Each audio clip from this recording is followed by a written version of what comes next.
el primer tema que vamos a ver es hematopoiesis, porque es imposible entender la médula ósea si no entendemos la hematopoiesis, ¿sí? Entonces, ¿qué es la hematopoiesis? Es el proceso de formación de todas las células de la sangre. O sea, este concepto es muy sencillo. En el gráfico que vemos acá en pantalla es un gráfico que está extrapolado de humanos, pero en donde podemos ver un estadio prenatal y un estadio postnatal de la hematopoiesis.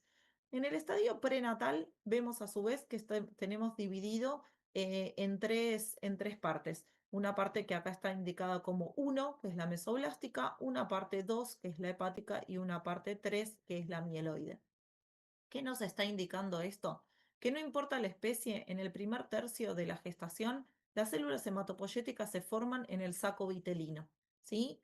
Luego, en el segundo tercio de la gestación, como esta curva lo indica, la formación es hepática, es decir, es el hígado el que toma el mando de fabricar estas células hematopoyéticas. Y en el último tercio de la gestación ya es la médula ósea la que se encarga de fabricar todas las células hematológicas. En el segundo tercio también tiene cierta responsabilidad de esta formación el vaso. El vaso es un órgano, junto con el hígado, que conserva la capacidad hematopoyética en la vida postnatal. Si bien no tienen tanta importancia como la médula ósea, sí es importante en los casos de anemia severa, ya que tanto el vaso como el hígado van a ser los órganos encargados de ayudar a la médula ósea a fabricar células eritropoyéticas, sobre todo, es decir, glóbulos rojos, en el caso de anemia severa y que la médula ósea no dé abasto para fabricarlas ella sola. En cierta medida también tiene cierta capacidad de formación de células rojas el pulmón, pero es un poco menor esa capacidad. Entonces, como dijimos, luego del parto, la responsable de la hematopoiesis es casi íntegramente la médula ósea. Y esa médula ósea, un poco ya lo hablamos la clase pasada, va a estar distribuida en un cachorro en todos los huesos del cuerpo. A medida que ese cachorro va creciendo, la formación de médula ósea roja queda limitada solamente al esqueleto axial.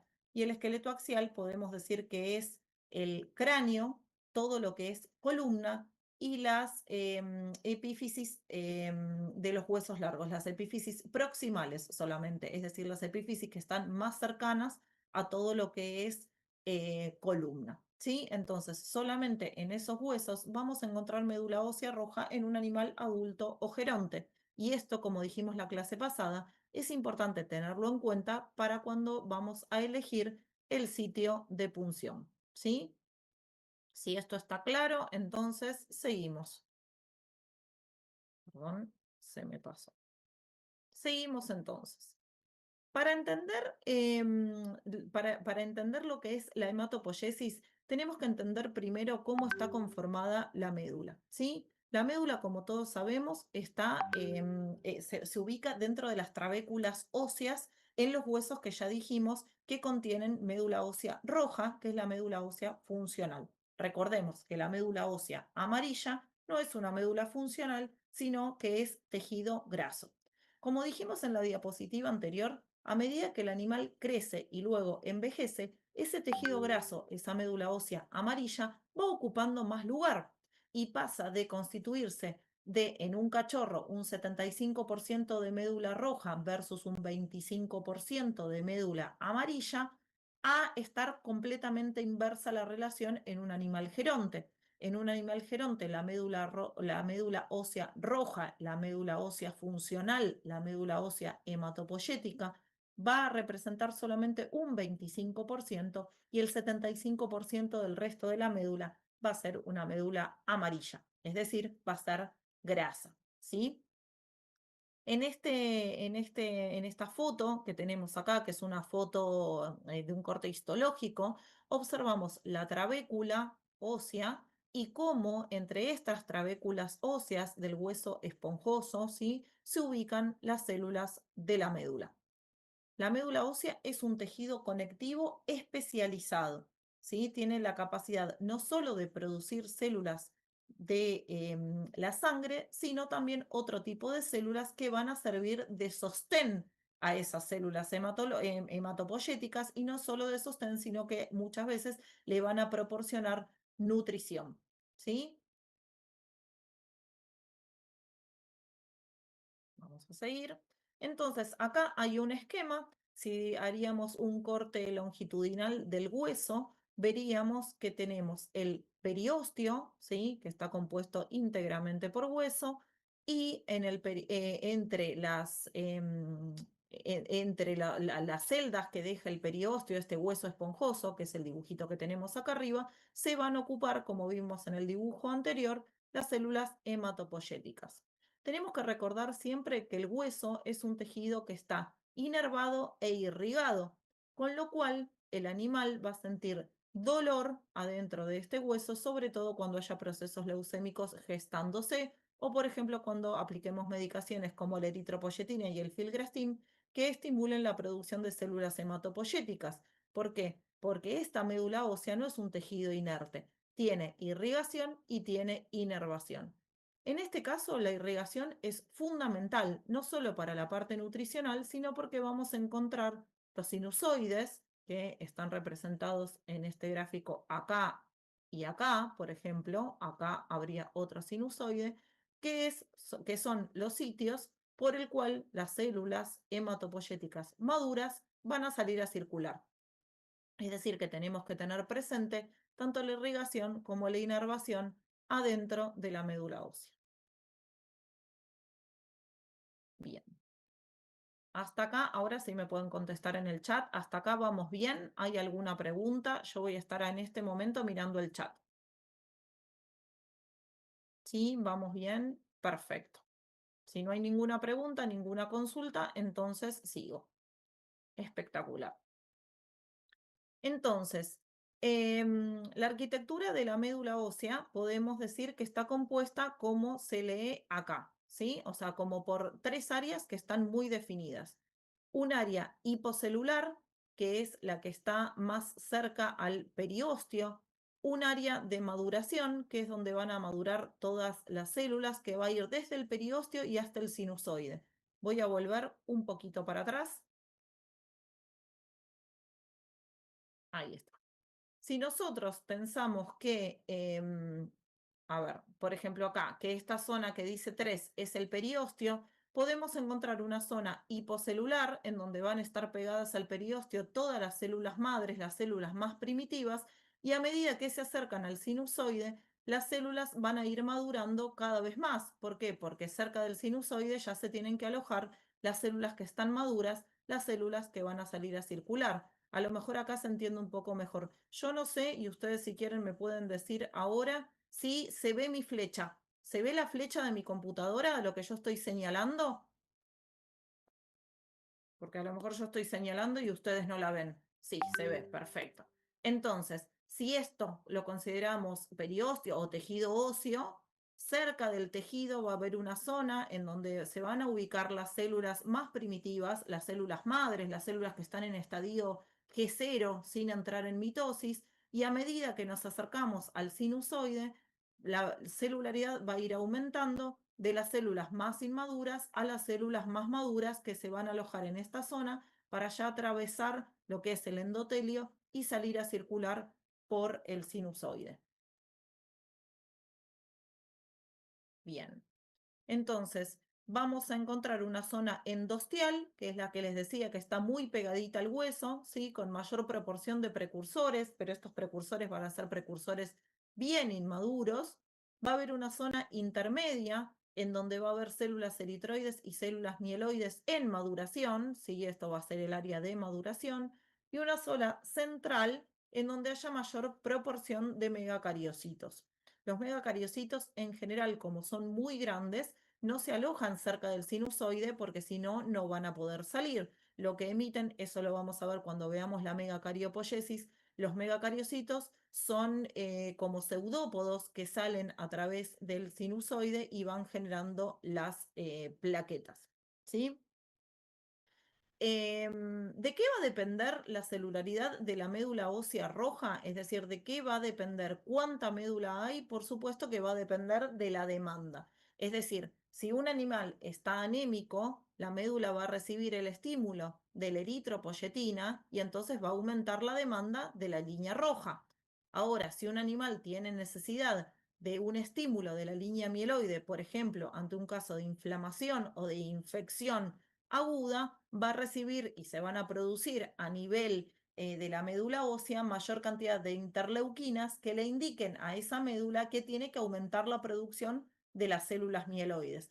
Entonces, con este concepto que queremos decir que la producción de la médula ósea no es estable, no es siempre igual, sino que la celularidad va a depender de la demanda, tanto fisiológica como patológica de ese animal, de ese individuo en ese estado. Por eso hay que comprender que la médula ósea es un órgano dinámico, ¿sí? Y esto también nos hace comprender a que un paciente muchas veces necesite más de una punción medular para llegar a un diagnóstico, porque este tejido no es estable, cambia, es dinámico y cambia a cada rato, ¿sí?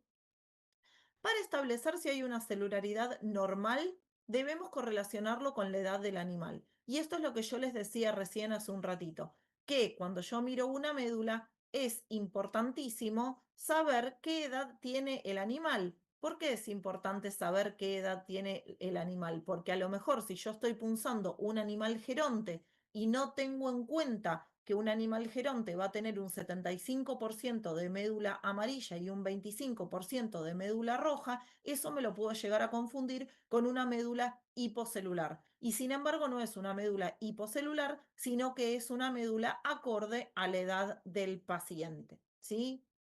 Las proporciones de las diferentes líneas celulares también va a depender de la edad. ¿Se acuerdan que la clase pasada nombramos y dijimos que en un animal de hasta el año de vida, ¿sí? Que lo consideramos un cachorro, es un paciente en donde, por ejemplo, vamos a encontrar una proporción mayor de linfocitos?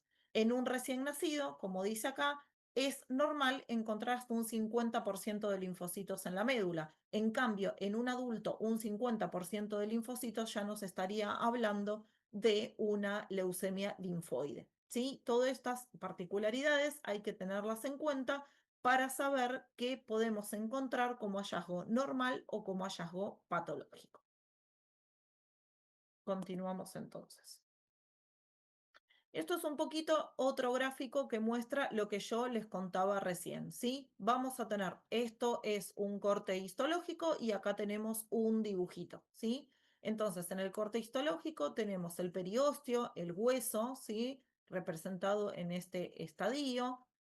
Cerca del hueso, cerca del periósteo, vamos a tener entonces las células que están en un estadio más primitivo, ¿sí? Fíjense que acá dice es el área de las células madres, ¿sí? Vamos a tener un área de células progenitoras en donde ya van a estar definidas morfológicamente a qué línea van a corresponder en un futuro y un área de maduración. El área de maduración entonces dijimos que se encuentra muy cerca del sinusoide porque estas células de acá ya van a salir a circular. Y fíjense que acá además encontramos representadas por estas células en forma de estrella todo lo que serían las células estromales, todas las células que les dan sostén a las células hematopoyéticas, que tenemos que saber que existen porque también es un componente celular. ¿Sí? Fíjense que acá entonces tenemos un hueso cortical, un nicho endostial, porque está muy pegado al endostio, y un nicho vascular que siempre va a estar en la parte central del hueso. Otra vez el dibujo, pero puesto en forma horizontal ahora, en donde se ve un poquito más grande las diferentes áreas, ¿sí?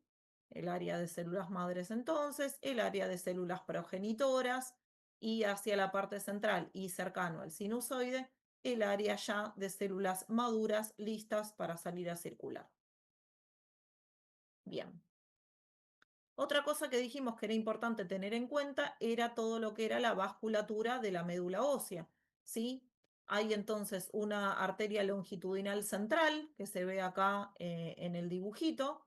Esta arteria longitudinal central nutre la médula y va a circular hacia los sinusoides o los senos venosos. Estos sinusoides y senos venosos son los encargados de recolectar entonces las células maduras y que luego salgan por la vena central. Esto es solamente un recordatorio anatómico para que tengamos en cuenta cómo está compuesta la vasculatura de la médula, ¿sí? Bien. La hematopoiesis, entonces. Hematopoiesis postnatal, dijimos entonces que se produce principalmente en la médula ósea y va a tener como sostén ante casos de emergencia tanto al vaso como al hígado. Sabemos que el vaso es el órgano hematopoyético secundario, digamos, tiene mayor relevancia que el hígado en caso de necesidad. Además, en algunas especies, sobre todo en el canino, es un órgano que aloja muchísimas células rojas. Por eso, cuando hacemos una esplenectomía, en general tenemos que controlar después el hematocrito de ese paciente, ya que adentro del vaso se alojan numerosas células, sobre todo de la línea roja. ¿Sí? ¿Cómo se desarrolla esta hematopoiesis? Nosotros vamos a desarrollar acá en este curso, porque es la teoría más aceptada, la teoría monofilética. ¿Qué quiere decir la teoría monofilética? Es la teoría que todos manejamos desde la facultad. Quiere decir que vamos a tener una célula totipotente, una stem cell totipotente, a partir de las cuales, según el estímulo que reciba, según la interleuquina que reciba, va a generar una línea u otra línea. Es decir, de esa única célula madre tiene la capacidad de generar todas las líneas hematopoyéticas, ¿sí? Es decir, la línea eritroide, la línea mieloide, la línea megacariocítica, la línea monocítica y la línea linfocítica. ¿De qué va a depender que genere una u otra? Va a depender de las interleuquinas que estén estimulando esa médula. ¿Y cómo nos vamos a dar cuenta a qué estirpe pertenece? Bueno, tenemos dos maneras de darnos cuenta a la estirpe que pertenece. Una manera en las células que ya se maduraron lo suficiente es hacer lo que vamos a hacer nosotros y lo que vamos a aprender en este diplomado, que es a distinguirlas morfológicamente. Otra manera de darse cuenta a qué estirpe pertenece cada línea es poder medir los marcadores de membrana. Nosotros acá en Argentina, por lo pronto, no tenemos la capacidad hoy en día en veterinaria de medir los marcadores de membrana. Yo sé que en otros países, por ejemplo en México, sí se pueden medir marcadores de membrana. Acá ya va a llegar. Si nosotros pudiésemos medir esos marcadores, ¿sí? Podríamos decir a qué estirpe pertenece. Acá dejamos, por ejemplo, algunos marcadores de importancia: CD34, CD59, CD113. Son todos marcadores de membrana que en el caso de aparecer nos indican a qué línea, a qué estirpe hematopoyética pertenece, ¿sí? Sabemos que una célula stem cell pluripotencial están en general en un estadio G0. ¿Por qué? Porque son células que se dividen muy poco, ¿sí? Y se van a empezar a dividir, como les dije recién, dependiendo de la interleuquina que reciba esa célula. Entonces, cuando la célula stem cell tiene un marcador de membrana muy importante, que es este que dice acá, el c-KID, ¿sí? Este c-KID es el receptor, como dice acá, para el factor de Steele, que es un factor hematopoyético general. Es decir, cuando esta célula que está en G0 recibe el estímulo sobre el c-KID, puede empezar a dividirse para generar cualquiera de las líneas hematopoyéticas. ¿Sí? ¿Cuáles son las dos principales líneas hematopoyéticas? La línea linfoide y la línea mieloide. De la línea linfoide se va a originar todo lo que son las células linfoides, es decir, linfocitos B, linfocitos T y natural killer. De la línea mieloide se van a generar los granulocitos, los eritrocitos, los monocitos y los megacariocitos. ¿Qué va a depender que se generen uno u otro? De las citoquinas y los factores de crecimiento que reciban estas progenitoras multipotenciales.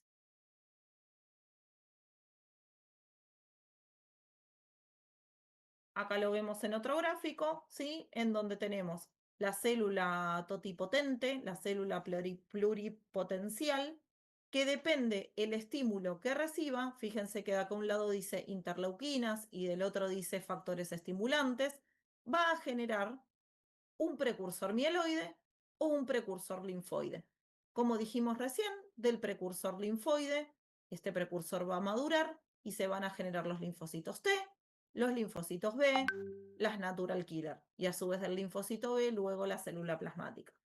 Ahora, de esta célula de origen mieloide, vamos a tener también, según las hormonas o factores de crecimiento que reciba, la formación posterior de megacariocitos, granulocitos, monocitos, eritrocitos y también el mastocito que tiene origen en esta célula. Es decir, principalmente vamos a tener una célula común mieloide y una célula común linfoide. Teniendo en cuenta que de esta célula común mieloide se originan todas estas líneas, es por lo cual podemos entender que frente a una anemia hemolítica y frente a una formación abrupta, digamos, de eritrocitos, por ejemplo, también vamos a tener una presencia marcada de plaquetas en sangre periférica. ¿Por qué? Porque se está estimulando este precursor. Entonces, cuando se estimula la célula eritropoyética, digamos, la que va a dar origen a los eritrocitos, también en cierta medida se está estimulando, por ejemplo, la formación de megacariocitos y la formación de granulocitos. ¿Por qué? Porque todas estas líneas se originan de una única línea común mieloide. Voy a parar un minutito. ¿Hay alguna duda hasta acá? ¿Alguna consulta?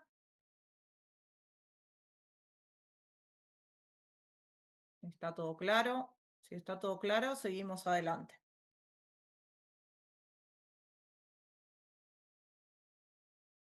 Bueno, supongo que sí, porque no me contestan. Así que sigo adelante. Ah, y ahí me contestaron, gracias. Porque si no, no sé si me escuchan, si no me escuchan. Buenísimo. Gracias, Rafael, que siempre me contestas. Bien, seguimos entonces. Esto es, con Ceci nos gusta siempre poner el mismo gráfico, pero como de diferentes ilustraciones, como para que se comprenda bien cómo es el tema de la hematopoiesis, ¿sí? Entonces lo vamos a ver de una manera más simple, lo vamos a ver de una manera más compleja, lo vamos a ver con interleuquinas, lo vamos a ver sin interleuquinas, vamos a ver este gráfico hasta el cansancio, hasta el fin del diplomado, porque la idea es que ustedes vayan tomando noción de cómo es la formación de las diferentes líneas hematopoyéticas en los diferentes gráficos. Entonces, esto es simplemente un repaso de lo que yo dije recién. Pegado al periósteo vamos a encontrar las células totipotentes en estadio G0. Fíjense que este gráfico no le pone células totipotentes, sino que le ponen células troncales. Estas células totipotentes tienen dos características fundamentales, o tres si quieren. Permanecen siempre en G0, tienen la capacidad de autorreproducirse, es decir, de generar otra línea totipotente como ellas, otra célula totipotente como ellas, y tienen la capacidad de poder generar a futuro y según la interleuquina que reciban, cualquier línea de célula hematopoyética. ¿Sí? Esta célula totipotente, según el estímulo que reciba, va a dar origen a una célula progenitora linfoide o va a dar origen a una célula progenitora mieloide. Esta célula que da origen a la línea linfoide y esta célula que da origen a la línea mieloide, si la vemos en una citología de médula ósea, no la vamos a reconocer. ¿Por qué no la vamos a reconocer? Porque no tiene características morfológicas propias. La vamos a ver seguramente como un núcleo muy basófilo con muy poquito citoplasma y no vamos a poder darnos cuenta a qué línea pertenece. Estos precursores tan primitivos, entonces, no tienen características morfológicas de importancia y entonces cuando hagamos un recuento de médula ósea no los vamos a poder reconocer. Pero, sin embargo, ya sabemos que son precursores que están comprometidos. ¿Qué quiere decir que son precursores que están comprometidos? que ya definieron a qué estirpe van a pertenecer. Si nosotros pudiésemos medirles a estas células primitivas marcadores de membrana, ya podríamos saber para qué estirpe se comprometieron, ¿sí? Ahora, una vez que empiezan a tener características morfológicas particulares, nosotros ya podemos, a través de la citología de médula ósea, distinguir a qué línea o estirpe pertenecen. Y esas son las células que nosotros vamos a hacer los recuentos cuando hagamos nuestras citologías de médula ósea, ¿sí? A partir de, como dijimos antes, de esta célula mieloide, vamos a tener las unidades formadoras de colonias eritroides, las unidades formadoras de colonias de mastocitos, las unidades formadoras de colonias de megacariocitos, las unidades formadoras de colonias de granulocitos, que luego van a madurar y van a dar origen a la célula ya con diferentes características, ¿sí? Entonces, como dijimos, las células madres progenitoras y los precursores comprometidos no tienen características morfológicas que nos permitan identificarlas. En cambio, los precursores, ¿sí? Los precursores, a partir de la unidad formadora de colonia en adelante, sí ya van a tener características morfológicas que nos permiten identificarlas en el microscopio y poder ponerles un nombre y ponerlas dentro de una estirpe. En líneas generales, voy a volver, perdón, un cachito más para atrás. En líneas generales, a medida que maduran, todas las células van achicando su tamaño. La única célula que no achica su tamaño a medida que madura es el megacariocito, que ya vamos a ver sus particularidades cuando veamos esa línea hematopoyética. Si no, en general, todas las células se dividen y disminuyen su tamaño a medida que van madurando. Bien. Otra vez, cuando hablamos de células progenitoras, como dijimos, vamos a hablar para que estemos todos sabiendo de lo que hablamos, de estas células que están acá, ¿sí? De las células progenitoras. Son células que tienen la capacidad entonces de autorregenerarse cuando son pluripotentes o totipotentes, que luego van perdiendo a medida que ya eligen a qué línea van a pertenecer esa capacidad, es decir, que ya van definiendo una morfología y a medida que van definiendo esa morfología, van siendo estimuladas solamente por un tipo de interleuquinas que van a determinar el patrón o a qué estirpe celular van a pertenecer. Este cuadro lo que nos dice es que las células precursoras más primitivas tienen la capacidad de generar cualquier tipo de línea y a medida que maduran van haciendo divisiones celulares, ¿sí? Van adquiriendo marcadores específicos de linaje, esto es lo que les decía recién, van adquiriendo CD de membrana particulares y además van adquiriendo receptores de factores de crecimiento específicos, ¿sí? Por eso después van a tener cada vez características más particulares de su estirpe. Bien. Entonces, de la línea que nos vamos a ocupar hoy es particularmente de la línea eritroide, ¿sí? La línea eritroide va a partir, como dijimos recién, de una célula totipotente que va a recibir diferentes estímulos que va a hacer que esa línea se divida a precursor de línea mieloide. Ese precursor de línea mieloide tiene la capacidad de originar línea megacariocítica, habíamos dicho, línea eritroide, línea de granulocitos y línea de mastocitos y línea de monocitos. Es decir, va a originar esas 5 líneas. Una vez que eligió transformarse en línea eritroide, ya se va a transformar en una unidad formadora de colonia eritroide, ¿sí? Esta unidad formadora de colonia eritroide todavía no tiene características morfológicas que nosotros podamos determinar en el microscopio. Tienen que saber que sí hay otra célula, que es la unidad formadora de colonias eritroides explosiva, que tiene la capacidad de formar un eritrocito en un tiempo récord. En 48 horas ya forma un eritrocito. En cambio, la unidad formadora de colonia eritroide común, por así decirlo, tarda cerca de 7, 8 días, dependiendo de la especie, en formar un eritrocito maduro. Estas unidades formadoras de colonias explosivas son unidades formadoras de colonia de emergencia, es decir, ante hemorragias o hemólisis muy severas en donde el hematocrito disminuye muy rápido, se activan estas unidades formadoras de colonias explosivas y pueden generar este eritrocito en forma muy rápida, ¿sí? Entonces, sepan que existen y que son líneas de emergencia. Si no estamos ante una emergencia, la maduración del eritrocito se va a dar a través de esta vía que estoy marcando acá. Es decir, una unidad formadora de colonia eritroide va a empezar a madurar desde una célula muy primitiva, que va a ser el proeritroblasto, que nosotros lo vamos a llamar pronormoblasto, porque el proeritroblasto está sacado de medicina humana, ¿sí? Nosotros lo vamos a decir pronormoblasto, que va a empezar a madurar muy pegado a un macrófago, como muestra acá. Este macrófago va a ser una célula nodriza que va a proveer no solo de nutrición al eritrocito que está madurando, sino que además se va a encargar de eliminar los desechos que deja esta célula a medida que madura, como por ejemplo al final de su maduración la eliminación del núcleo. ¿Sí?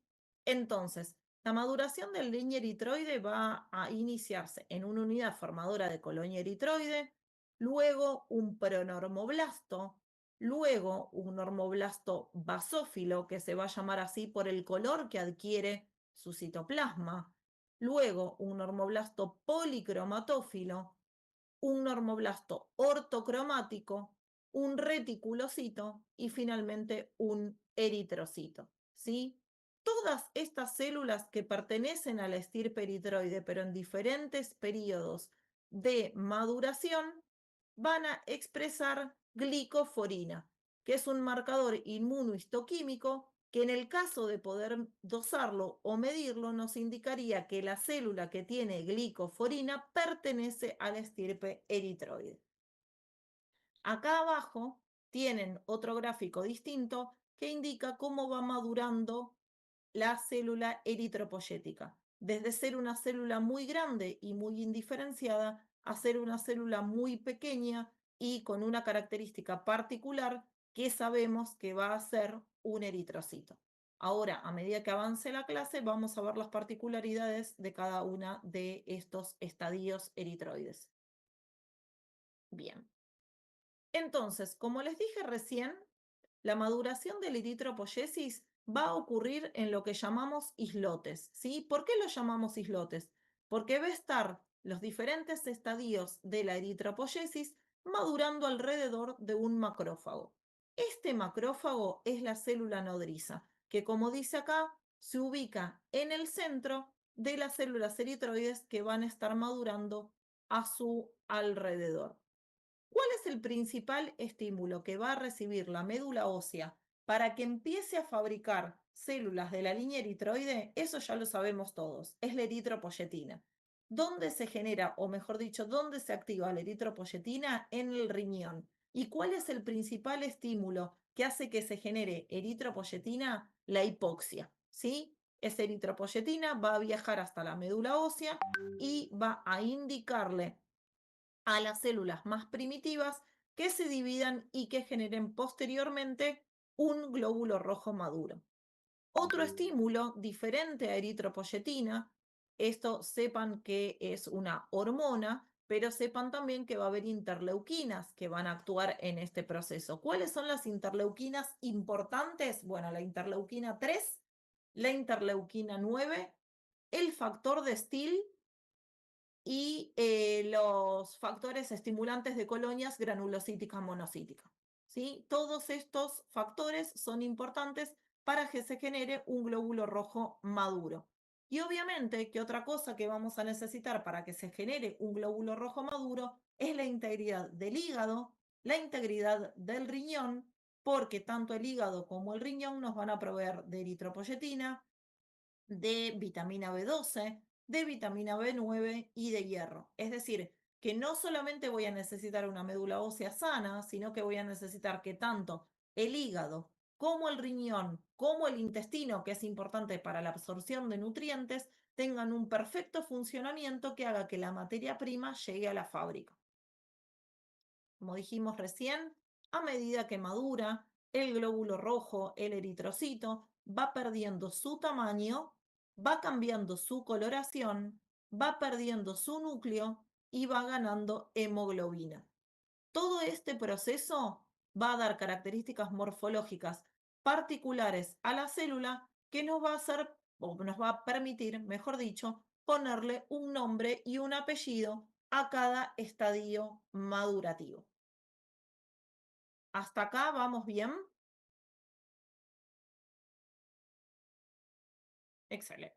¿Alguna consulta? ¿Alguien tiene alguna duda? ¿Me puedo detener un segundito acá para ver las particularidades morfológicas de cada célula? Si no, yo arrancamos.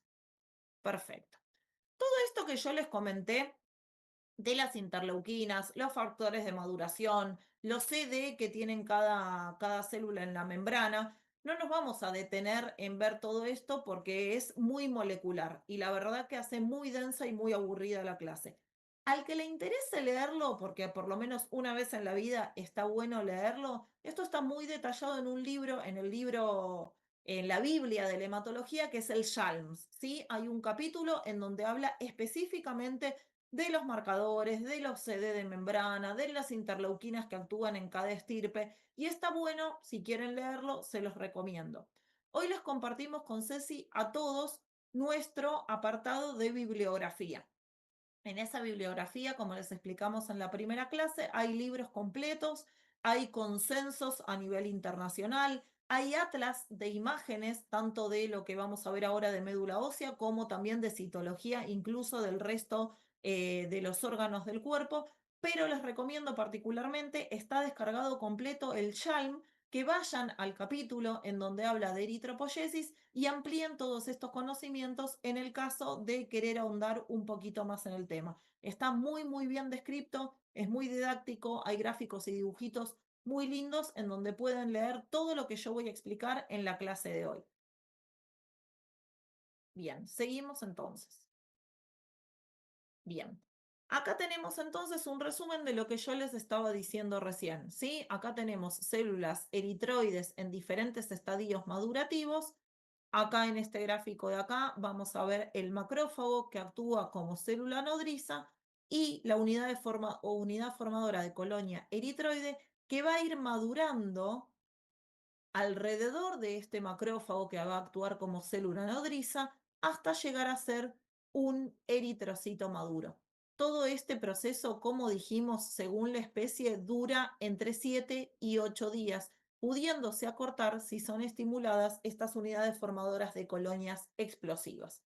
Pero para que todo esto ocurra, las células necesitan, en sus estadios más inmaduros, recibir el estímulo de la eritropoyetina. Y esta eritropoyetina, como dijimos antes, es sintetizada en el riñón. ¿Sí?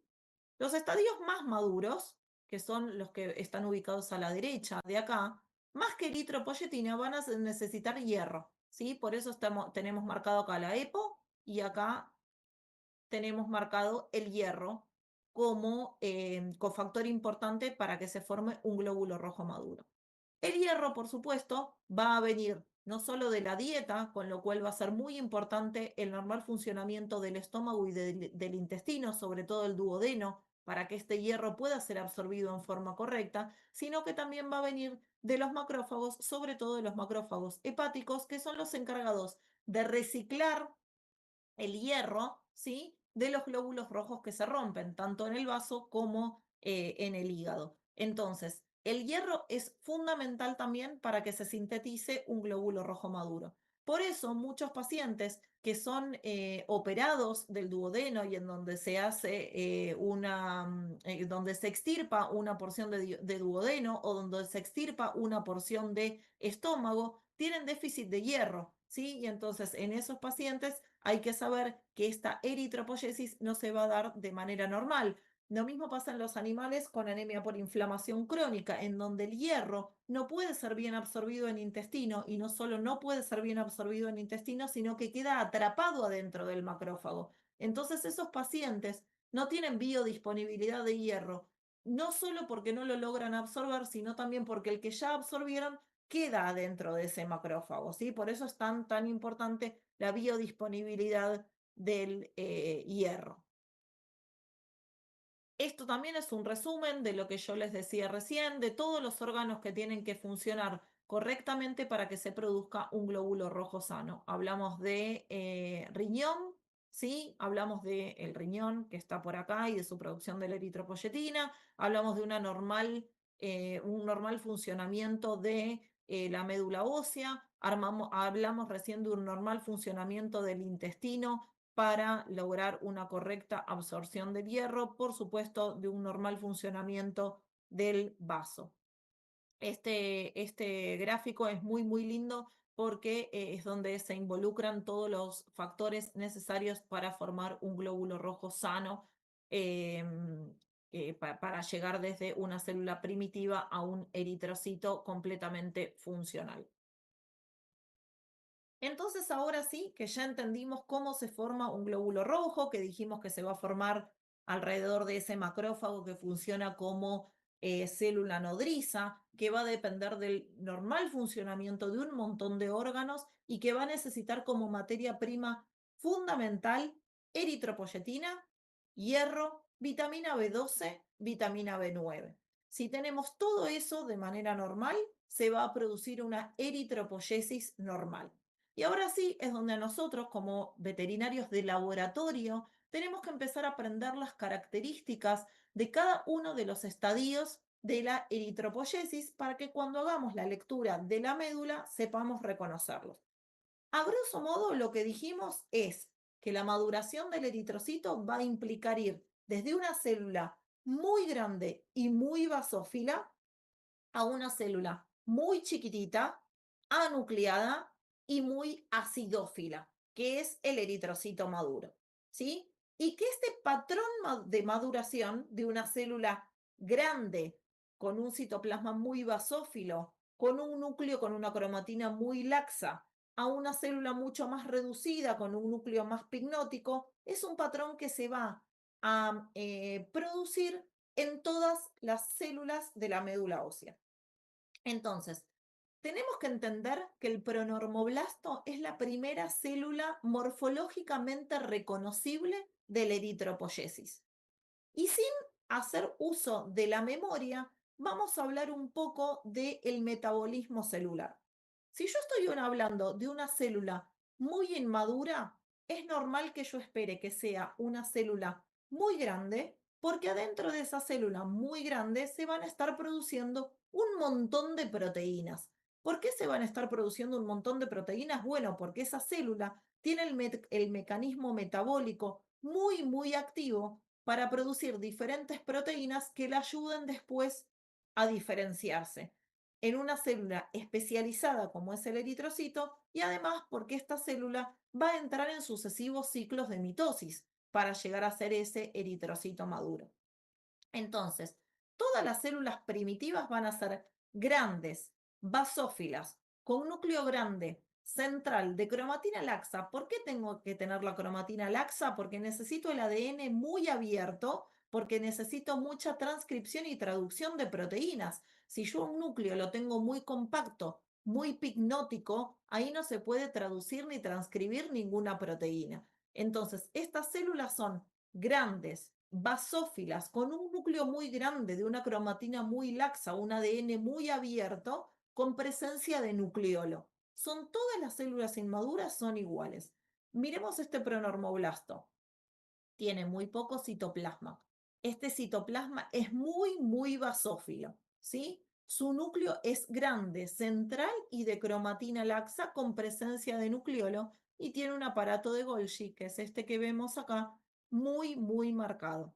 La característica principal de todas las células de la estirpe eritroide es que son casi perfectamente redondas, ¿sí? Entonces, con esto que les expliqué del metabolismo celular, uno puede hacer una correlación muy rápida y muy fácil, sin necesidad de acordarse el nombre de memoria, que si es perfectamente redonda y muy basófila, estamos hablando de una célula de la estirpe eritroide. la más grande, la más basófila, la del núcleo más grande, va a ser el primer estadio reconocible de la eritropoyesis y lo vamos a llamar pronormoblasto. ¿Sí? Miden en general entre 14 a 20 micras, tienen un núcleo muy grande, redondeado, central, con presencia de nucleolo. Pero yo no quiero que se acuerden las características de memoria, quiero que lo repasemos entre todos y lo comprendamos entre todos. Este pronormoblasto, primer estadio reconocible morfológicamente de la línea eritroide, va a sufrir una mitosis, ¿sí? Esa mitosis nos va a dar origen a dos normoblastos basófilos. Toda la línea eritroide se va a llamar normoblasto. Esto lo tenemos que aprender. Va a ser el primer nombre que va a tener, normoblasto. ¿Por qué basófilo? Y porque su citoplasma es predominantemente basófilo, ¿sí? ¿Qué diferencia tiene el normoblasto basófilo con el pronormoblasto? Principalmente que va a ser un poco más pequeño, ¿sí? Y que el núcleo va a presentarse un poquito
más picnótico, la cromatina un poquito más condensada.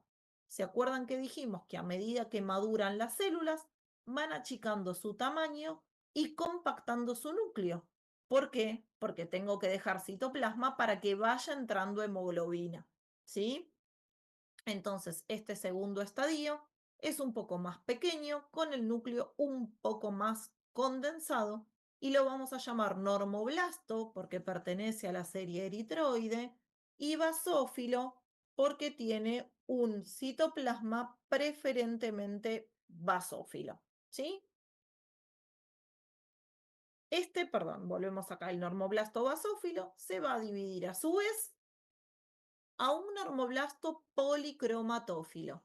¿Qué quiere decir policromatófilo? Poli quiere decir muchos, ¿no? Como muchos colores. Es un estadio intermedio entre la basofilia y la acidofilia, digamos, por así decirlo, la ortocromasia, que es el último estadio. Entonces no va a ser ni tan azul ni tan rojo. El citoplasma va a estar en un estadio intermedio, ¿sí? Por eso se llama normoblasto policromatófilo. Es bastante más pequeño que el estadio anterior y ya podemos ver que su núcleo no tiene una cromatina tan laxa, tiene una cromatina mucho más condensada. ¿Por qué? Porque a partir de este estadio ya no va a haber mitosis, sino que solo va a haber condensación nuclear para luego llegar a perderlo. El estadio que le sigue es el normoblasto ortocromático. Este sí, fíjense, este es un eritrocito maduro y este es un normoblasto ortocromático. Se dan cuenta que ya el citoplasma tiene casi el mismo color que va a tener el glóbulo rojo maduro. Este núcleo, miren, ya está completamente compactada la cromatina nuclear. ¿Por qué? Porque este núcleo ya acá no tiene nada más que hacer. Ya no tiene que hacer proteínas, ya no tiene que hacer mitosis, ya no tiene que hacer nada. Lo único que le queda es condensarse para irse, ¿sí? ¿Cómo se va a ir este núcleo? Esta célula va a ser una división, pero no por mitosis, va a ser una división asimétrica en el cual este núcleo se va a ir con un pedacito de citoplasma y el resto del citoplasma va a quedar anucleado y completamente lleno de cromatina. Esperen que tengo un mensajito en el chat. ¿Se le puede llamar metarubricito a este nivel? Cari, nosotros vamos a ver que en los diferentes libros se le da la denominación de proeritroblasto, de pronormoblasto, de eritroblasto, ¿sí? O de rubriblasto o rubricito. Todo lo que sea rubriblasto, rubricito es una denominación antigua que ya no se usa más. Y todo lo que sea eritroblasto, eritrocito, pertenece, perdón, eritroblasto o proeritroblasto, pertenece a la nomenclatura de humana. Nosotros lo vamos a aprender así, como lo estamos enseñando nosotras. Normoblasto. Normoblasto como primer nombre. Y después le vamos agregando posteriormente la característica de tinción que tiene, ¿sí? Normoblasto es lo que se usa en veterinaria. Entonces, vamos a tener el normoblasto basófilo, el normoblasto policromatófilo y el normoblasto ortocromático, que es como lo estamos aprendiendo, porque esa es la nomenclatura que se usa en medicina veterinaria. Voy a ver qué me escribieron en el chat. Perfecto.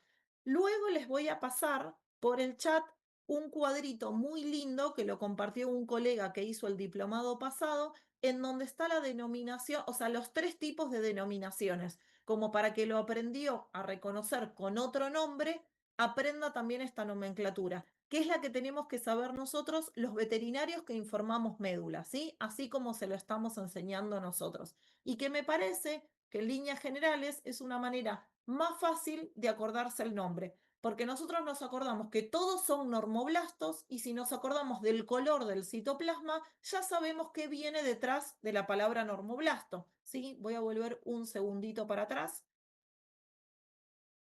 Tenemos el normoblasto basófilo, entonces que sabemos que va a ser el más primitivo y el más azul. El normoblasto policromatófilo, que recordemos que era esta tinción intermedia entre lo más azul y lo más rosado, que es a lo que tiende el glóbulo rojo. El normoblasto ortocromático, que es la ortocromacia, es lo rosado, digamos, si se lo quieren acordar así, pero todos van a ser normoblastos, ¿sí?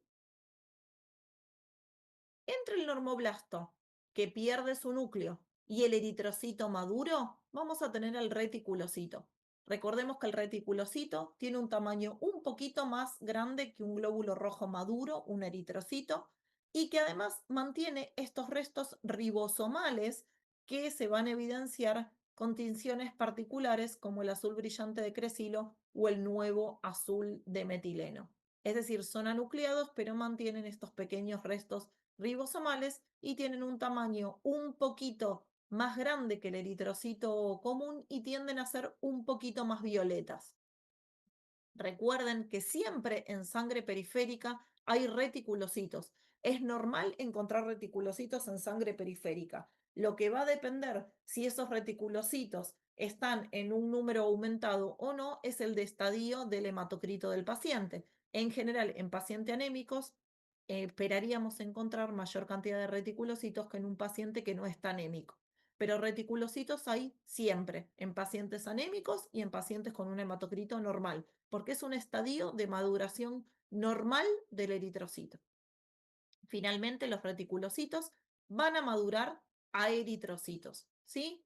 Los eritrocitos maduros podríamos suponer que en esta foto son estos, ¿sí? Los que son un poco más pequeños, y a lo mejor este, que ya es anucleado pero tiene un tamaño un poco más grande, podríamos suponer que es un reticulocito, ¿sí? Recordemos la morfología diferente del eritrocito canino, en donde en general tiene la hemoglobina ubicada en la periferia del glóbulo rojo y un halo central un poco más pálido, y el eritrocito del felino, que en general no suele tener esta palidez central y es mucho más esférico y un poco más pequeño, además, ¿sí? El tamaño aproximado, como dice acá entonces, es de 7 micras en el canino y de 5 a 6 en el felino. Voy a leer el chat que me están haciendo preguntitas. Ahí estaban diciendo cómo los catalogaban en los diferentes países.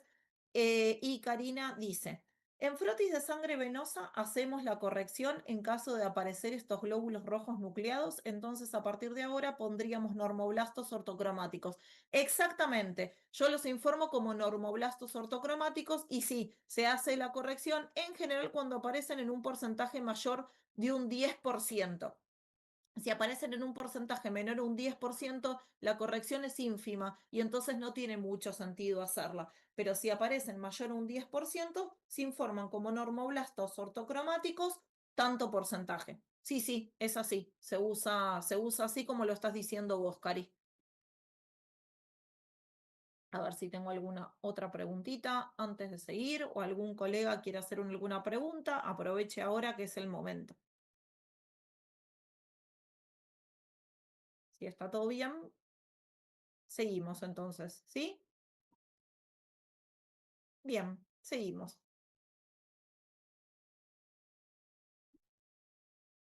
Bien. Entonces ahora acá tenemos como para compararlos, porque cuando lo aprendemos así todo por separado es muy lindo y muy fácil, ¿no? Pero bueno, ahora vamos a ver lo que veríamos en la realidad en un frotis de citología de médula ósea, en donde ya empezamos a ver todas las células juntas, ¿sí? Entonces, esta es una foto muy linda porque nos pone todos los estadios juntos y ahora vamos a hacer el ejercicio de poder reconocerlos. Recordemos que habíamos dicho que el primer estadio madurativo, morfológicamente reconocible, de la línea eritroide era el pronormoblasto, es decir, el que está antes de los normoblastos. Entonces así ya nos vamos aprendiendo los nombres nuevos. Pronormoblasto era la célula de la estirpe que era más grande, ¿sí?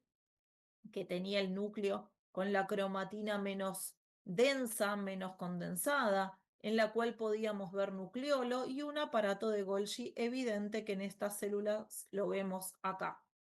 A veces, no siempre, estos pronormoblastos pueden presentar como estas proyecciones, como esta especie de burbujita a nivel de la membrana citoplasmática que se llama mamelón.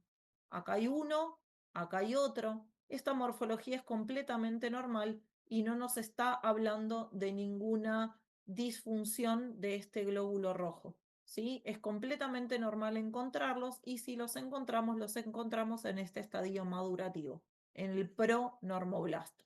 ¿Sí? Habíamos dicho que cuando esta célula seguía madurando, el aparato de Golgi ya no se hacía tan evidente.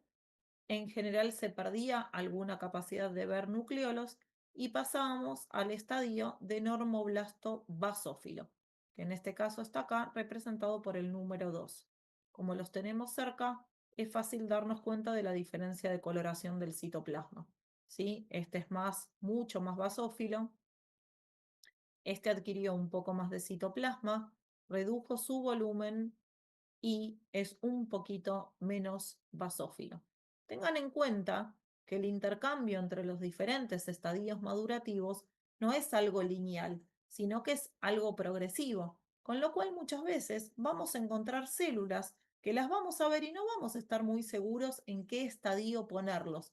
Nos pueden llegar a generar dudas. ¿Es un pronormoblasto o es un normoblasto basófilo?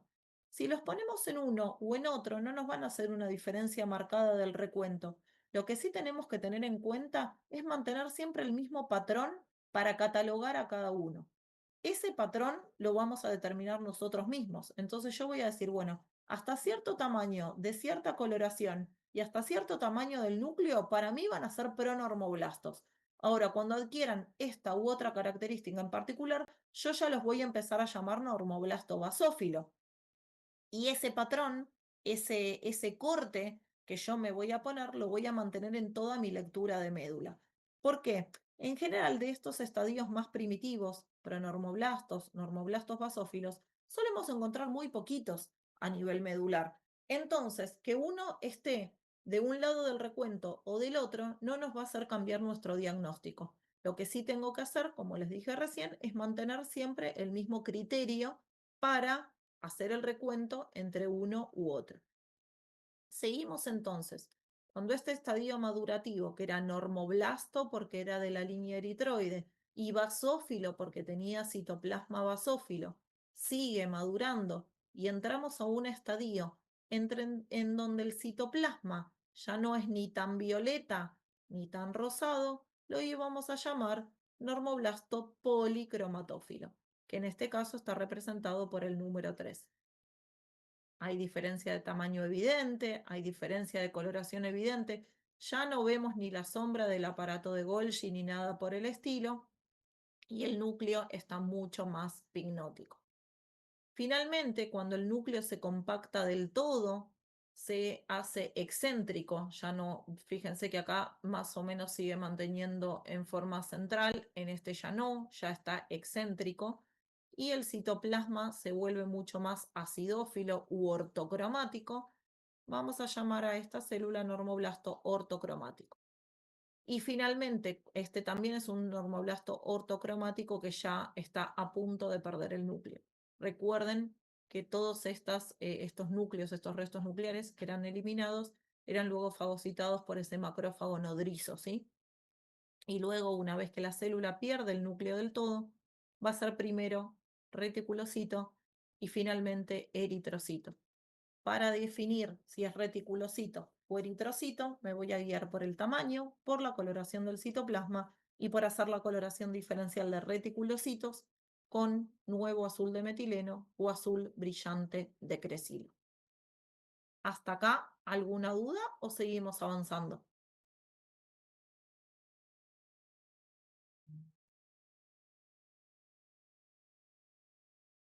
¿No hay dudas? Seguimos avanzando entonces. Bien. Entonces, si les pusimos ahora estas dos imágenes para hacer un ejercicio y ver sin la ayudita anterior si podemos reconocer las células, ¿sí? El que se anima, por favor, ahora me gustaría que abra la cámara y el micrófono porque así los puedo escuchar y porque yo si me abro el chat no veo las imágenes. A ver, tengo dos mensajes. Todo bárbaro, seguimos, genial. Bueno. Entonces, ahora sí voy a estar chusmeando el chat, pero para mí mucho mejor si se abren la cámara y el micrófono, ¿sí? En este que dice número 1, vamos a reconocer un montón de células, ¿verdad? Si ustedes las ven así, a simple vista, y no saben nada, pero nada de médula, solamente tomaron con nosotras la clase de hoy. ¿A qué línea celular dirían que pertenecen estas células y por qué? ¿A qué estirpe y por qué? ¿Alguno se anima?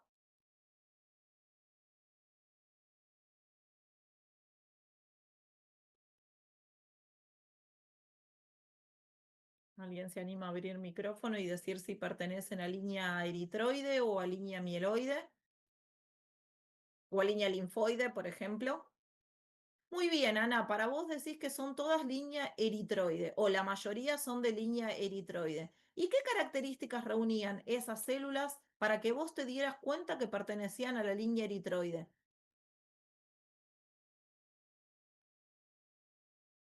Yo dije por lo menos una característica que era como bastante singular y que a mí me hacía pensar que las células, muy bien, Karina, son células redondas, espectacular.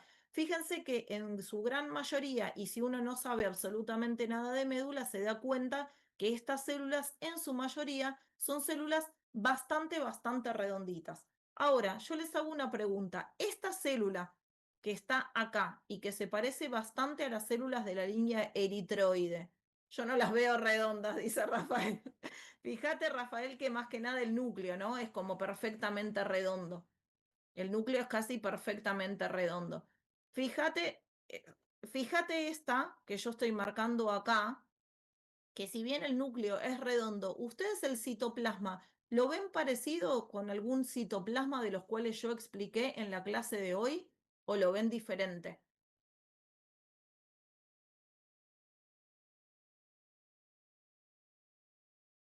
Ana lo ve diferente. ¿Alguien más lo ve diferente?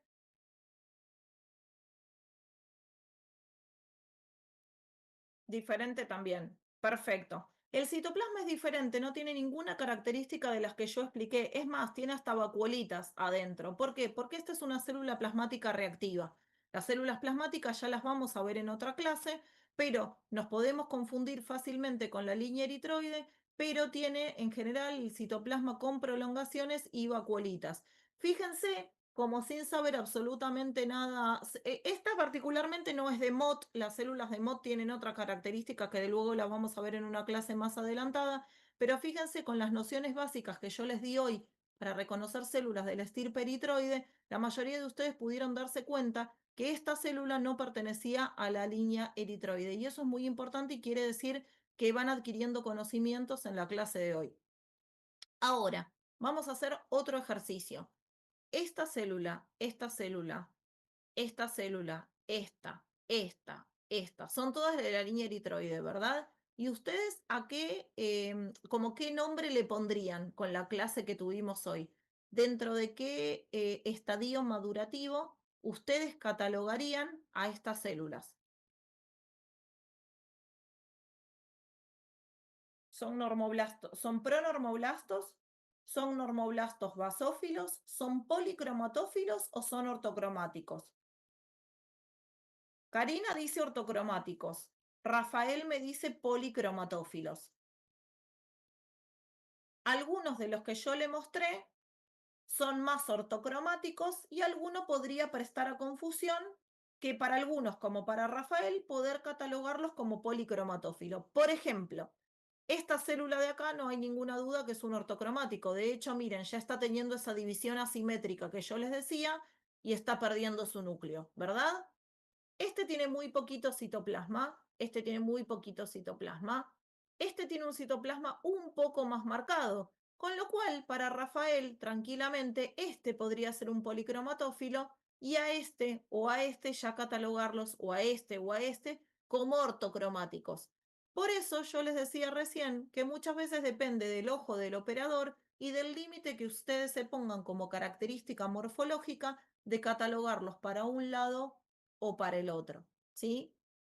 Yo y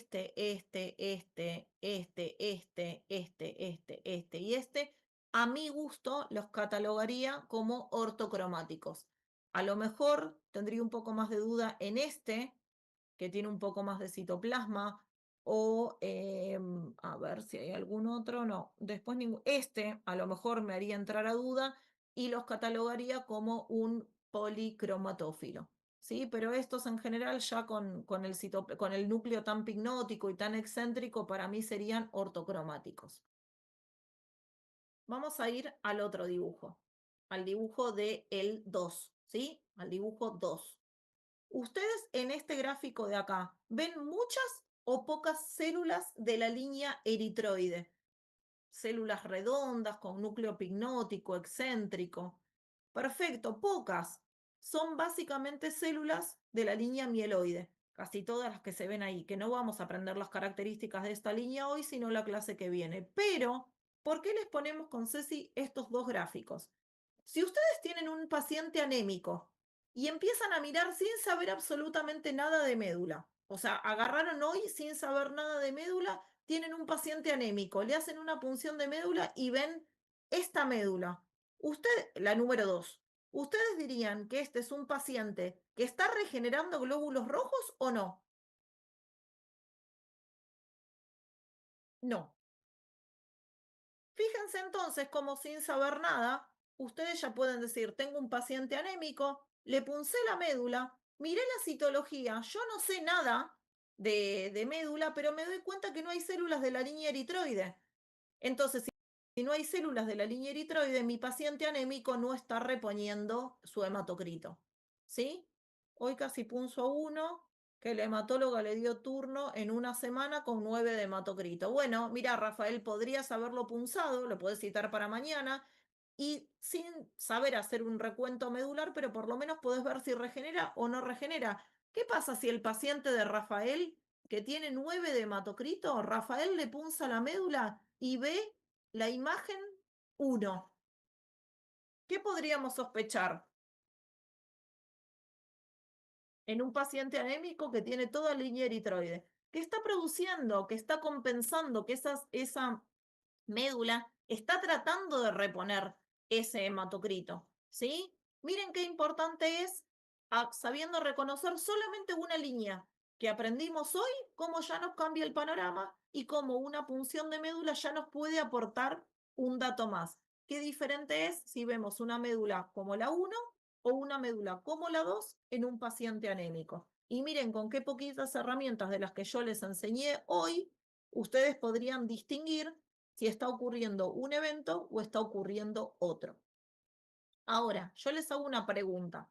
Si en el paciente de Rafael, que tiene 9 de hematocrito, en vez de ver todos estos ortocromáticos, que se acuerdan que ya dijimos que están muy cerquita del sinusoide para salir a circular, si en vez de ver todos ortocromáticos, por ejemplo, veríamos todos pronormoblastos o normoblastos basófilos, es decir, los primeros estadios madurativos, pero no viéramos ningún estadio posterior, ¿qué está pasando en esa médula?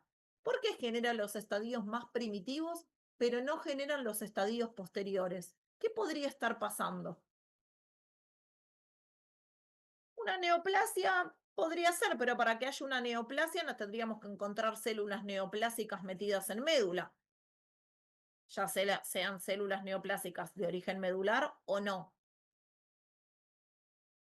Falta de estímulo, perfecto, Karina. Podríamos tener cortado, por ejemplo, no sé, el hierro, ¿sí? O sea, que no esté llegando hierro a esa médula. Entonces la médula puede producir hasta un estadio, pero después no. Perfecto, ese podría ser una causa. Por ejemplo, un tumor en intestino y que entonces no se pudiera absorber hierro. Falta de EPO, perfecto. Lo que pasa que acuérdense que la EPO actúa en el estadio más primitivo, ¿sí? Pero puede ser falta de EPO, entonces que tendríamos que pedir una ecografía para ver cómo está el intestino, cómo está el riñón, ¿sí? También puede ser falta de vitamina B o no, que no haya vitamina B y que entonces la célula, recuerden que la vitamina B, tanto la B12 como la B9, son fundamentales para que la célula roja se divida, entre en mitosis, se divida como corresponde. ¿Qué pasa si yo no tengo vitamina B? No tengo ácido fólico, por ejemplo, esa célula no se va a dividir como corresponde, entonces no voy a tener una correcta mitosis. Y otra causa por la cual podemos encontrar esto que se llama stop madurativo, quiere decir que la línea roja se genera, viene primero el pronormoblasto y yo lo veo en médula. Viene el normoblasto basófilo, que era el estadio que le seguía, y yo lo veo en médula. Viene, por ejemplo, el policromatófilo y yo lo veo en médula, pero en el policromatófilo se me corta. No logro ver que madure ortocromático. En general, cuando pasa esto, se llama stop madurativo. Es como que hay una barrera y el glóbulo rojo ya no madura más o madura muy poquito. Esto en general está dado por procesos inmunomediados que ocurren adentro de la médula ósea. ¿Sí? Larga muy inmaduros, no. En general, Ana no logra largarlos a circular. ¿Por qué? Porque mueren adentro de la médula. Hay anticuerpos que atacan esos estadios madurativos y ya no logran ni siquiera salir a circular inmaduros, ¿sí? Esto se llama stop madurativo. ¿Mm?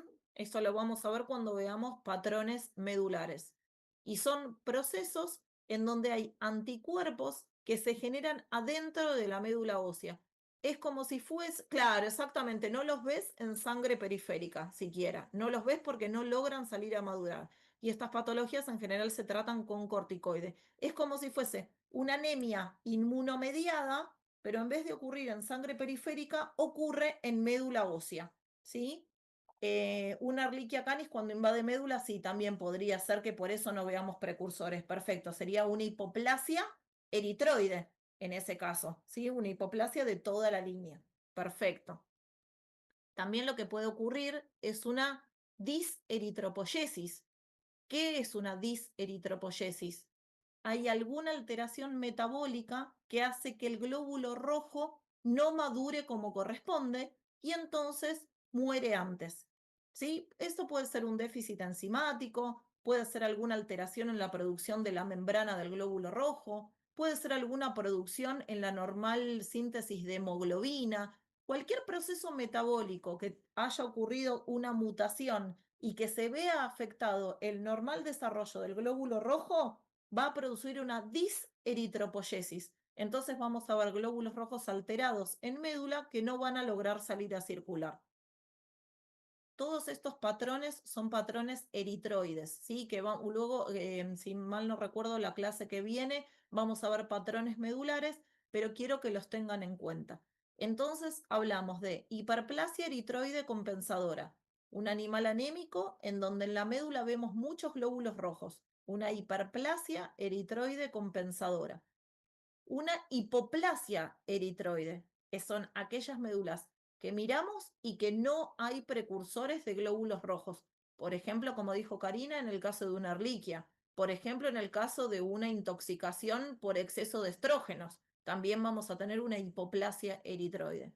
Después podemos encontrar diseritropoyesis, glóbulos rojos que se producen, pero se producen con alteraciones metabólicas.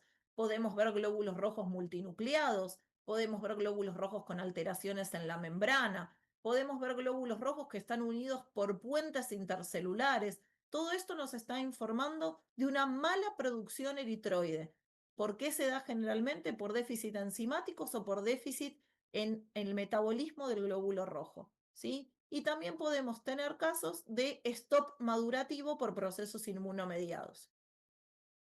Estos stop madurativos se dan por una patología que se llama anemia inmunomediada a precursores, ¿sí? Todos estos son los patrones eritroides que podemos llegar a encontrar en médula. Todo esto que les estoy contando también está descrito en el SHALM, si ustedes lo quieren leer con mayor detenimiento. Seguimos, chicos, con las imágenes y abrimos micrófono. Miren este gráfico 3. ¿Sí? Es una línea, es una médula, perdón, en la cual ustedes, ¿qué dirían? ¿Cómo está la producción eritroide versus la producción mieloide?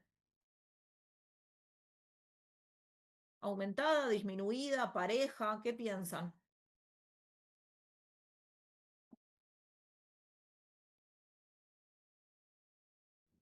Capaz que aumentada un poco. ¡Ay, qué lindo que abrieron micrófono! Aumentada la eritroide, no sé quién me está hablando, no veo. Ana. Ana, ¿cómo estás? Bueno, para Creo que Karina esta pareja, para Ana dice que está aumentada la eritroide. Esto se resuelve muy fácilmente contando. Las células que yo me puedo dar cuenta que son eritroides las podría contar, por ejemplo, 1, 2, 3, 4, 5, 6, 7, 8, 9, 10, 11, 12, 13, 14, 15, 16 más o menos, y 1, 2, 3, 4, 5, 6, 7, 8, 9, 10, 11, 12 más o menos mieloide. Tenemos 16 a 12.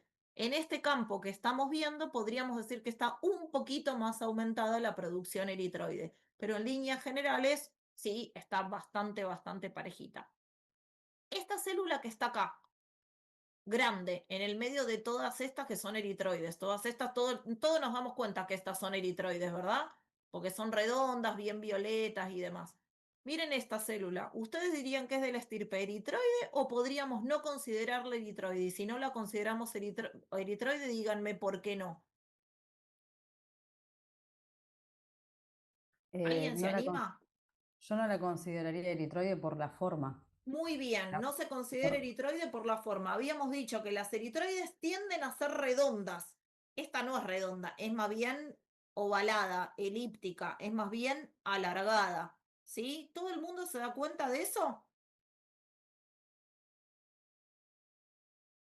Perfecto, estas imágenes las ponemos a propósito porque justo esta quedó metida en el medio de todas las eritroides. Y ahora vamos a hacer otro ejercicio. Esta célula que estoy marcando acá, ¿quién se anima a decirme cómo le pondrían de nombre? Si ya sabemos que todas las de los rojos se llaman normoblasto como primer nombre. Entonces, ¿es un normoblasto qué?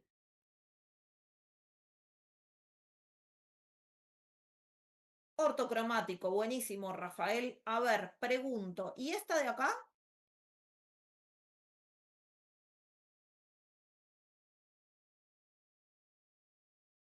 Ya sabemos que es normoblasto porque es de la línea eritroide. ¿Y qué segundo nombre le pondrían? Esa que es más policromatófilo, Esa es más policromatófilo, perfecto, muy bien. Se dan cuenta que es más grande, tiene más núcleo, ¿sí? Ahora, a ver, esta que está acá,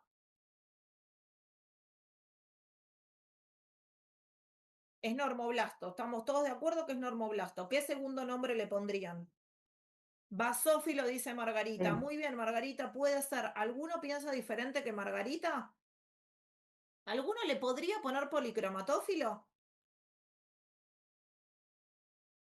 ¿O quisiera ponerle policromatófilo? Alguno se podría llegar a confundir con un policromatófilo, sobre todo por el tamaño, pero ¿qué característica tiene? Muy bien. Sí, dice Karina. Sí, Karina, puede llegar a pasar. Si lo miramos más detenidamente, este tiene un citoplasma un poco más basófilo y parecería, la foto está muy chiquita, pero parecería que acá todavía guarda algún vestigio de aparato de Golgi, que este tiene un citoplasma que no es tan basófilo. Si comparamos este con este es más basófilo y este es menos basófilo. Este ejercicio lo podemos hacer solamente porque tenemos las dos células en la misma imagen y las podemos comparar en cuanto a basofilia. A lo mejor si las vemos por separado sería muy difícil distinguir cuál es policromatófilo y cuál es basófilo. Pero está bueno para hacer el ejercicio de repasar las características. ¿Se acuerdan que yo les dije que las células más primitivas de las estirpes eran en general las más grandes, las que tenían el citoplasma más basófilo, el núcleo con una cromatina más abierta, más laxa porque está sintetizando? Sin saber, y no quiero que me digan el nombre. Y dijimos que esta era de estirpe mieloide. ¿Ustedes qué creen? ¿Que es una célula más primitiva o una célula más diferenciada?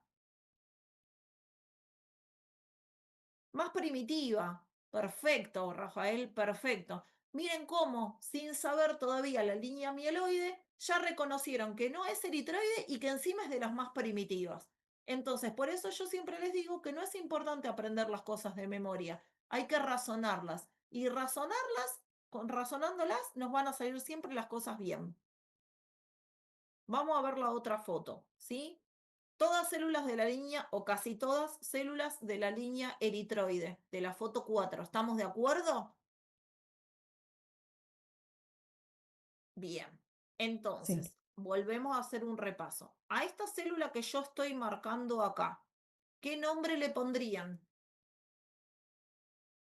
¿Quién se anima? Pronormoblasto. ¿Cómo? Pronormoblasto. Un Es normoblasto, un grande. pronormoblasto. Pronormoblasto.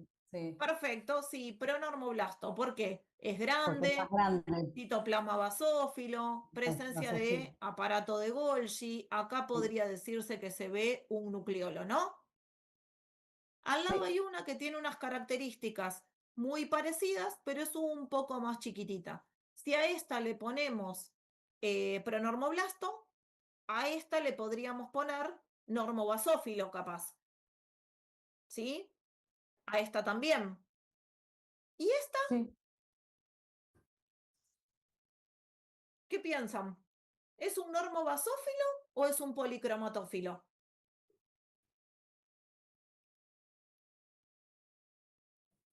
Algunos me pueden llegar a decir que es un basófilo y estaría bien. Y algunos me podrían decir que es un policromatófilo y tampoco estaría mal porque es un estadio intermedio. Miti, miti, Margarita, claro, eso de lo que yo les decía, ¿sí? Que es una célula que está cambiando de estadio, es justo en este estadio intermedio. Entonces yo voy a tener que sentar las bases para decir, bueno, hasta acá lo voy a catalogar como una y hasta acá lo voy a catalogar como otro. Lo que, por ejemplo, no me podría confundir nunca es este.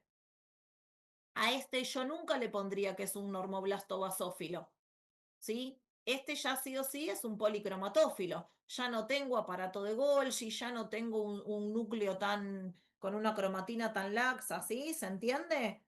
Lo mismo que con este. Este yo no me lo puedo confundir. Este tiene todas las características de un normoblasto como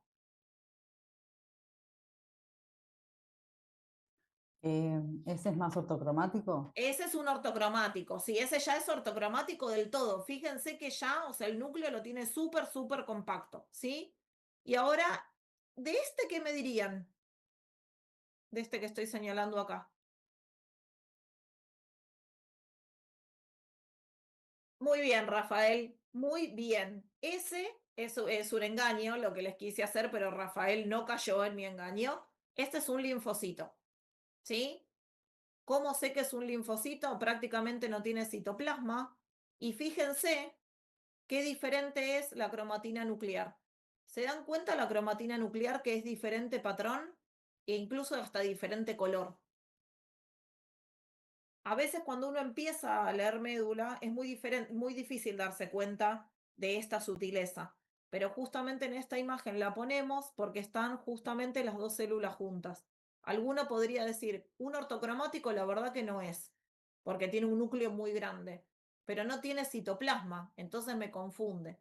Estas, que son así, con núcleo grande y sin citoplasma, son linfocitos. ¿Sí? De todas maneras, no se asusten, no vimos linfocitos todavía, lo vamos a ver en otra clase. Bien, tengo el paciente de Rafael que tenía 9 de hematocrito y le puncé la médula y veo esto, de la figura 5. ¿Qué anda pasando acá?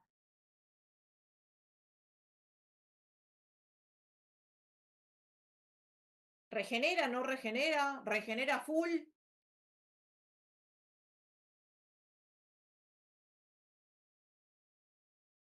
Los dejé sin palabras, se me cortó la conexión. Regenera full. Perfecto. Entonces, un paciente anémico con una médula de este tipo, ¿cómo habíamos dicho que es el patrón eritroide? ¿Se acuerdan cómo se llamaba este patrón eritroide que regeneraba full?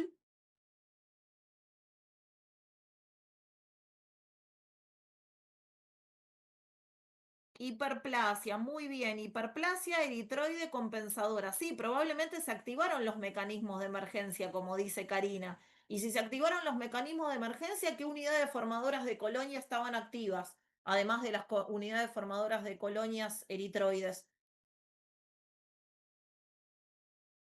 ¿Se acuerdan cómo se llamaban las de emergencia? Eran las explosivas. ¿Se acuerdan las que tenían la B larga adelante? Miren, todas las células azules redondas que se ven son células eritroides en diferentes estadios de maduración. ¿Por qué? ¿Qué pasó acá? Probablemente bajó el hematocrito muy de golpe, una hemorragia, una crisis hemolítica y la médula está respondiendo a full. Es decir, este paciente no tiene ninguna patología medular. Su anemia es de origen extramedular. ¿Sí? Por algún lado se están perdiendo glóbulos rojos. Yo punzo la médula y digo, mi paciente está regenerando. A nivel medular no pasa nada. Después me encargaré de contar cuánto es de cada estirpe. Ahora, yo les pregunto, si yo tengo un paciente con 45 de hematocrito, un canino, con 45 de hematocrito, con 25% de normoblastos ortocromáticos en circulación periférica, es decir, están saliendo células inmaduras a circular en un paciente con un hematocrito normal, y punzo la médula y veo esto. ¿Es normal? No, no es normal.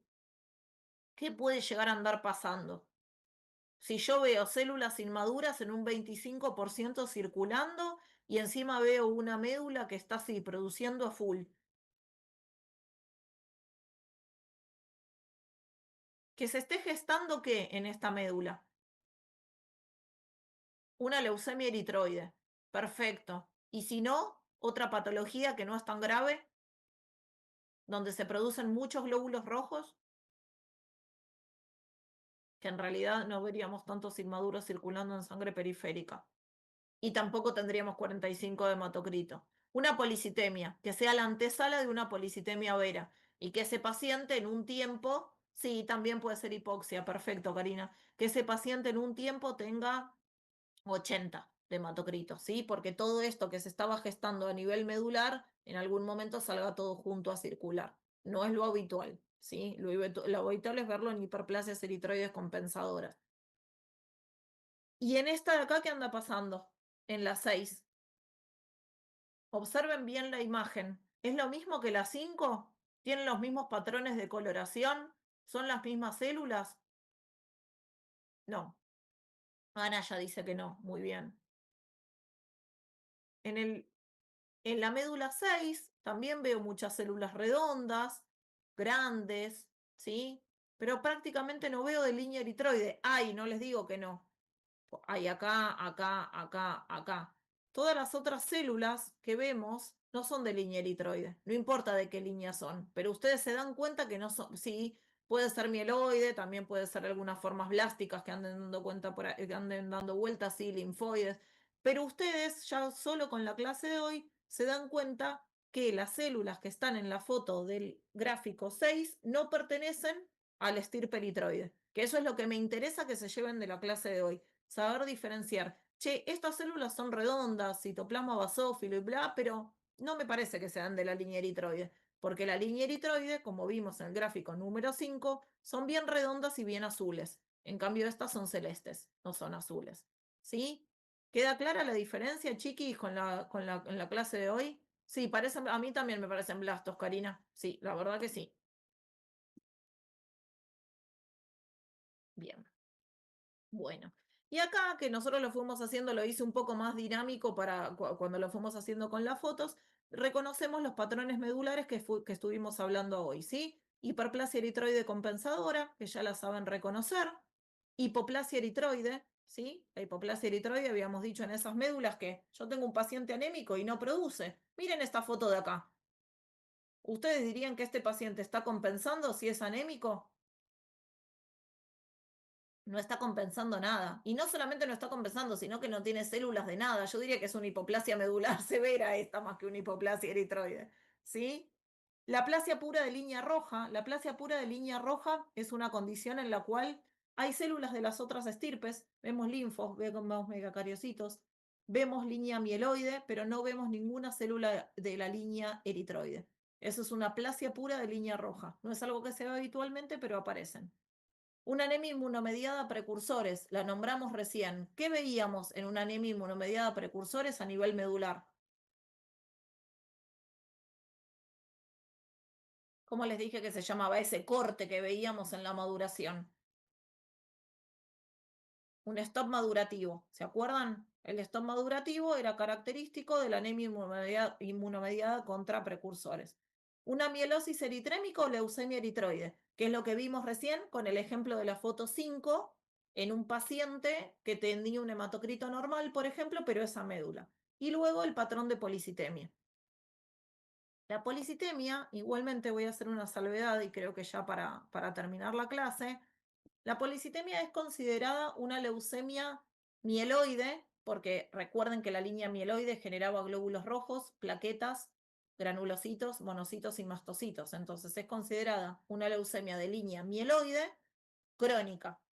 Entonces, lo que aumenta son las células maduras, es decir, lo que vamos a ver aumentado en una policitemia, básicamente, es el eritrocito maduro, el eritrocito que está por salir a circular. Con lo cual, muchas veces en las policitemias nosotros punzamos médula y no vemos un patrón eritroide aumentado, es decir, no vemos una hiperplasia eritroide. ¿Por qué? Porque lo que vemos son eritrocitos maduros. Y los eritrocitos maduros no se cuentan cuando nosotros hacemos un recuento de médula porque nosotros contamos células nucleadas. ¿Sí? Entonces, en la policitemia vera, en general, si yo punzo médula, no suelo ver una hiperplasia eritroide. ¿Se entendió este concepto? Igual lo vamos a ver más adelante.